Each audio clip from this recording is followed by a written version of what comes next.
Hello everybody, this is me Johan here. The Vivo X60 Pro Plus has been out for a while now.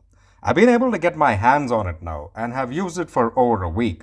And I have to say, I have been blown away. What was my exact experience? A huge shout out to my good friend who gave me this phone of his to test out. Let's now get into it. Number one, the display. It's a 6.56-inch Super AMOLED display, which is a fine balance between big and medium in terms of the size factor. The panel is an excellent 1080p display with superb viewing angles and accurate colors. Standard mode is a balance between saturated and muted colors. Professional mode makes the colors more muted with a true tone. Bright mode makes it punchy and saturated and vibrant and makes the colors pop out.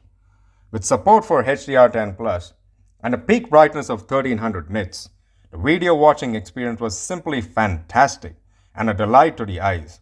Sunlight legibility was excellent as well. This is one of the brightest panels I have ever used. Under direct sunlight, with the sun blazing down at the screen, I had to only crank the brightness to 70% to view it clearly under direct sunlight. Build quality, this is an area where Vivo have nailed it. With a solid aluminum frame, a suave eco leather back, and high quality materials used to the classy camera finish, and excellent weight distribution. I genuinely always felt I was holding a top-tier flagship smartphone. The box, it comes bundled with a massive 55-watt fast-charging brick, a pair of USB Type-C Vivo earphones, and a USB-C charging cable. The performance, with a Snapdragon 888 under the hood and 12 GB of RAM, 256 GB of UFS 3.1 non-expandable storage, and running at 120 Hz, the performance was blazing fast and handled every task like it were nothing, including even high-intensive games, and ran everything fairly cool as well.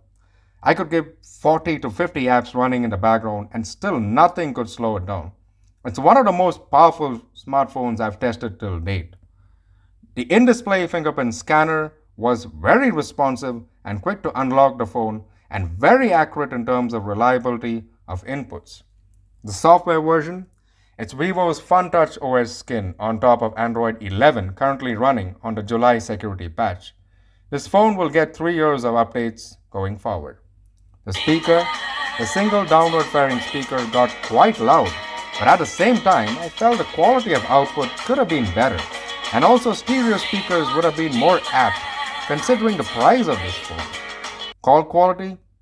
The call quality and reception was excellent. The earpiece sounded loud and clear, and the proximity sensor worked flawless. Taking and making calls was a great experience. The phone also comes with dual SIM support. The battery life, with it only having a 4200 mAh battery, got me a bit concerned at first. But considering it having a 1080p resolution and it being an AMOLED display and the efficient Snapdragon 888 processor under the hood and running it at 120 Hz constantly, I was able to get a day's use comfortably with a very respectable 5 to 5.5 hours of screen on time consistently. Even if you do somehow run out of battery, the bundled massive 55-watt charger charges it back quickly from 0 to 100 in just 40 minutes. A quick 30-minute charge from nil will charge it to 85%. Very, very impressive indeed. The cameras. Coming to the highlight of this phone. It's got a 50 megapixel main dual pixel laser autofocus, 8 megapixel periscope telephoto, 32 megapixel telephoto, a 48 megapixel ultra wide, and a 32 megapixel selfie camera. The bigger highlight being the optics are tuned by Zeiss. Coming to the actual camera performance, it was outstanding during day and low light. The pictures came out looking bright, vibrant, and super detailed in almost every scenario.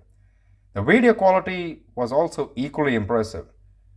This has been by far the best camera phone I have used this year, and watch my in-depth camera review, which will be out shortly, to get a better idea of its actual camera capabilities. To conclude, I've really enjoyed my time with the X60 Pro Plus. Who would I recommend it for? Apart from the flagship ultra smooth performance, excellent build quality, and fantastic display it sports, this phone is primarily for people who want a fully fledged flagship grade camera and video experience without compromise. It is in many ways one of the only smartphones capable of matching the much more expensive Samsung S21 Ultra's camera and video capabilities. If you cannot shell out the cash for the Samsung S21 Ultra, the Vivo X60 Pro Plus is the next best alternative. So that's it for me today, guys. I hope you guys liked the video. If you guys loved the video, I'd appreciate it if you guys could give me a thumbs up.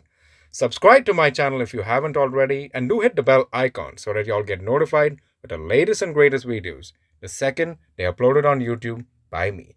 So what else can I say? Wishing all of you a tremendous day ahead of you. Ciao for now.